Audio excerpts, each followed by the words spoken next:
جزیرے کے لوگ چبوترے کے قریب دائرے کی صورت میں کھڑے کسی چیز کو بڑے غور سے دیکھ رہے تھے اور اپنی اپنی رائے کو اظہار کر رہے تھے۔ عبداللہ چبوترے کے قریب پہنچا تو وہ بھی دائرے کی صورت میں کھڑے لوگوں میں شامل ہو گیا۔ اس نے دیکھا کہ دائرے کے اندر ایک بہت بڑا سانپ پڑا ہے جسے لوگوں نے پتھر مار مار کر نیم مردہ کر دیا ہے۔ لوگوں نے عبداللہ کو اپنے درمیان دیکھا تو سب احترام کے ساتھ ایک جانب ہٹ گئے۔ عبداللہ نے بہت بڑے سانپ کو دیکھ کر پوچھا کہ یہ سانپ کہاں سے آیا ہے؟ یہی بات اس وقت بحث کا موضوع ہے کہ ہماری زندگی میں آج تک اتنا بڑا اور اتنا خطرناک سانپ جزیرے میں کبھی نظر نہیں آیا۔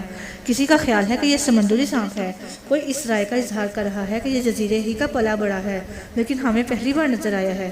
سردار نے بتایا، سانپ چاہے سمندری ہو یا جزیرے ہی کا پلا بڑا، سانپ ہی ہوتا ہے، اس لیے ہر کوئی اس وقت تک اس سے ڈرتا ہے جب تک وہ زندہ ہوتا ہے، لیکن جب اس کا سر پتھر یا ڈنڈے سے کچل دیا جائے تو پھر سانپ کا خوف دل سے چلا جاتا ہے۔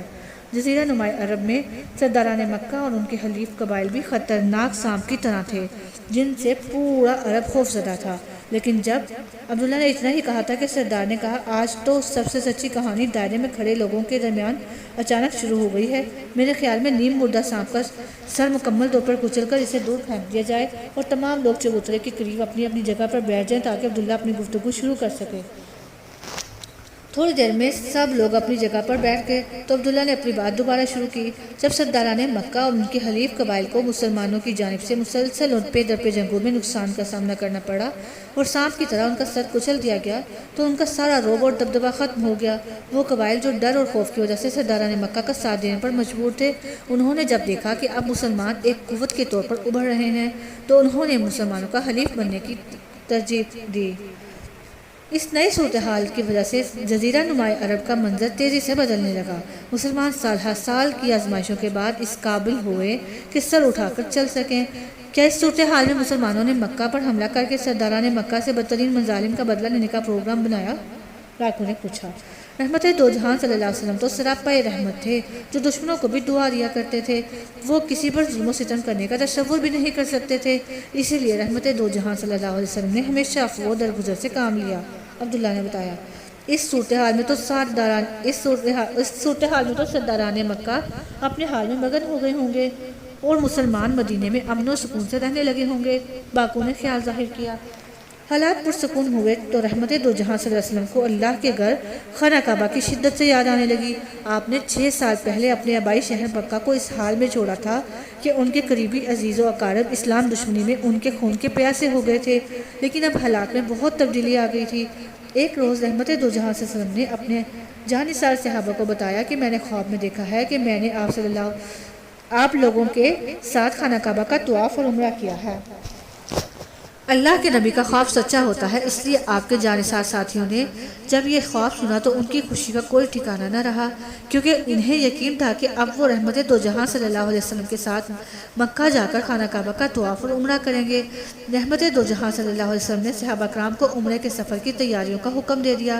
مدینے کے ارد گرد رہنے والے مسلمانوں نے بھی ان تیاریوں میں شمولیت اختیار کی۔ آپ نے اپنے قابل اعتماد ساتھی ابن ام مکتوم کو مدینے میں اپنے قائم مقام بنایا اور عمرے کی غرض سے مکہ کی طرف سفر کا آغاز کر دیا۔ سفر کے دوران رستے میں بھی کئی مسلمان اس قافلے میں شامل ہوتے گئے، یہاں تک کہ ذوالحلیفہ کے مقام پر پہنچ گئے۔ 1400 کے قریب جانثار صحابہ نے عمرے کی ادائیگی کے لیے احرام باندھ لیے، اور عبداللہ کی بات جاری تھی کہ ساگو نے کہا، آپ نے اب تک سب سے سچی کہانی میں جو کچھ بتایا ہے وہ دل میں اترتا چلا گیا ہے، لیکن اس وقت آپ نے 2-3 بار ایسے الفاظ بولے ہیں جو ہم نے پہلے کبھی نہیں سنے۔ کیا آپ ہمیں طواف، عمرے اور احرام کا مطلب اور مفہوم نہیں بتائیں گے؟ کیوں نہیں؟ آپ لوگ جب بھی محسوس کریں کہ کسی لفظ، فکرے یا جملے کا مطلب سمجھ میں نہیں آیا تو مجھ سے فوراً پوچھ لیں، مجھے بتانے اور سمجھانے میں بہت خوشی محسوس ہوگی۔ مکہ شہر میں اللہ تعالیٰ کے گھر خانہ کعبہ کے گرد 7 چکر لگانے کو طواف کہتے ہیں۔ احرام پہن کر اللہ کے گھر خانہ کعبہ کے گرد 7 چکر لگانے کے بعد صفا اور مروہ کے درمیان 7 چکر لگا کر سر کے بال منڈوانے یا کٹوانے کو عمرہ کہتے ہیں۔ عام لباس کی جگہ 2 سفید چادریں اپنے جسم پر لپیٹ لینے کو احرام کہا جاتا ہے، عبداللہ نے بتایا۔ ذوالحلیفہ کے مقام پر احرام باندھنے کے بعد کیا ہوا؟ ٹاکو نے پوچھا۔ مسلمان عمرے کے لیے احرام باندھنے میں مصروف تھے کہ مکہ کے سرداروں نے رحمت دو جہاں صلی اللہ علیہ وسلم اور ان کے جانثاروں کو عمرے کی ادائیگی سے روکنے کے لیے جنگی تیاریاں شروع کر دیں۔ عبداللہ نے بھی اتنا بتایا تھا کہ راکو نے بے چینی سے پہلو بدلتے ہوئے کہا، مسلمان جب امن و امان کے ساتھ اللہ کے گھر کا طواف کرنے مکہ شہر جا رہے تھے تو ان کے خلاف سرداران مکہ کی طرف سے جنگ کا اعلان بڑی عجیب بات لگتی ہے۔ دراصل مکہ کے سرداروں کو خطرہ پیدا ہو گیا تھا کہ اگر 1500 کے قریب مسلمان عمرے کے لیے خانہ کعبہ میں داخل ہو گئے تو مکہ شہر پر قبضہ نہ کر لیں۔ اس خطرے کے پیش نظر انہوں نے مسلمانوں کا راستہ روکنے کے لیے خالد بن ولید اور اکرمہ بن ابو جہل کی قیادت میں 200 گھڑ سواروں کا ایک دستہ روانہ کیا۔ رحمت دو جہاں صلی اللہ علیہ وسلم کو پتہ چلا تو آپ نے راستہ تبدیل کر لیا تاکہ پرامن طریقے سے مکہ کی طرف سفر جاری رکھا جا سکے۔ مسلمان حدیبیہ کی خشک اور بنجر وادی کے قریب پہنچے تو سرداران مکہ نے قبیلہ خزاعہ کے سردار بدیل بن ورقہ کو اللہ کے رسول صلی اللہ علیہ وسلم کے پاس بھیجا۔ رحمت دو جہاں صلی اللہ علیہ وسلم نے اسے بتایا کہ ہم امن و امان کے ساتھ اللہ کے گھر کا طواف کرنا چاہتے ہیں، اس کے علاوہ ہمارا اور کوئی مقصد نہیں۔ بدیل نے سرداران مکہ کو بتایا کہ محمد صلی اللہ علیہ وسلم اور اس کے ساتھی صرف عمرہ کرنے کے لیے آئے ہیں، اس لیے انہیں صرف عمرہ کرنے کی اجازت دے دی جائے، لیکن سرداران مکہ نے انکار کر دیا۔ اس کے بعد بنو کنانہ کے سردار حلیس اور ایک اور سردار مقرر بھی سرداران مکہ کی اس بات پر قائل کرنے میں ناکام رہے کہ مسلمانوں کو عمرے کی اجازت دے دی جائے۔ ہر جانب سے انکار کے بعد مسلمانوں نے کیا فیصلہ کیا؟ باقو نے پوچھا۔ رحمت دو جہاں صلی اللہ علیہ وسلم نے اپنے جانثار ساتھی حضرت عثمان بن عفان رضی اللہ تعالیٰ عنہ کو سرداران مکہ کی جانب روانہ کیا تاکہ وہ انہیں بتائیں کہ ہم عمرے ہی کے لیے آئے ہیں، ہمارا کوئی اور مقصد نہیں۔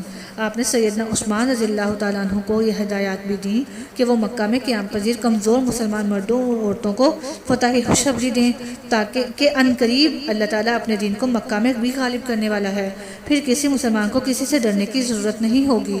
حضرت عثمان نے مکہ جا کر سرداران مکہ کو رحمت دو جہان صلی اللہ علیہ وسلم کا پیغام پہنچایا تو انہوں نے اس کے جواب میں کہا، آپ عمرہ کر لیں لیکن ہم محمد صلی اللہ علیہ وسلم کو مکہ شہر میں داخل نہیں ہونے دیں گے۔ حضرت عثمان نے جواب دیا کہ اللہ کے رسول صلی اللہ علیہ وسلم جب تک عمرہ نہیں کریں گے میں اس سے پہلے عمرہ کرنے کا سوچ بھی نہیں سکتا۔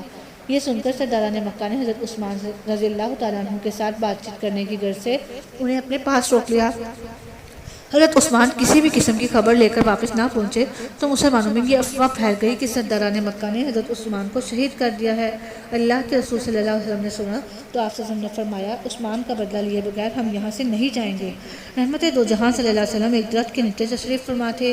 خانہ کعبہ کا طواف کرنے کے لیے آنے والے 1400 صحابہ نے اللہ تعالیٰ کے رسول صلی اللہ علیہ وسلم کے ہاتھ پر اس بات کا عہد کیا کہ جب تک حضرت عثمان کی شہادت کا بدلہ نہیں لے لیں گے اس وقت تک واپس مدینے نہیں جائیں گے۔